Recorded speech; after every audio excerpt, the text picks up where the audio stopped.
In a faraway land, between tall mountains and deep forests, stood a mysterious palace called Bayt Ul Takaffur, the House of Reflection. It was whispered that anyone who entered this palace would come face to face with their true self. One day, the wise old king of that land announced he would soon step down, but he didn't want to pass the crown to just anyone.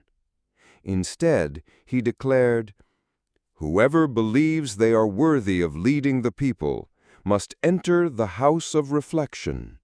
There lies the test." The kingdom stirred with excitement. Scholars, warriors, and wealthy merchants rushed to prove themselves. One by one they entered the palace, and one by one they failed. Inside was a vast hall, with mirrors covering every wall from floor to ceiling. But these weren't ordinary mirrors. They didn't reflect faces.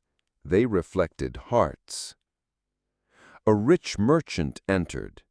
In his reflection, he wore a golden crown, and people bowed before him. But suddenly, the mirrors cracked, and his image twisted into a greedy, monstrous version of himself. He ran out in shame. A powerful warrior walked in. He saw himself conquering armies. But the mirrors showed him stepping on the weak, driven by pride. Darkness surrounded him. He too failed the test. Dozens came, and all were exposed. Then came a poor traveler named Haris. His clothes were dusty, his sandals torn. He hadn't come to be king, only to see what the palace was about. As he stepped inside, the mirrors showed him feeding the hungry, caring for the sick, comforting a crying child. Haris was stunned. And then the mirrors formed a glowing message.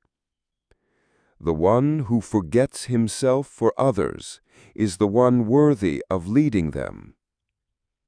Tears welled up in Haris's eyes. He fell in sujood and whispered, "Ya Allah, I never desired a crown. I only desire your pleasure." When Haris stepped out, the palace doors glowed with light. The old king smiled. "We have found the one who didn't come to lead, but came with a pure heart." Haris became the next ruler. He governed with justice, humility, and compassion, because he never sought power, and that's exactly why Allah gave it to him.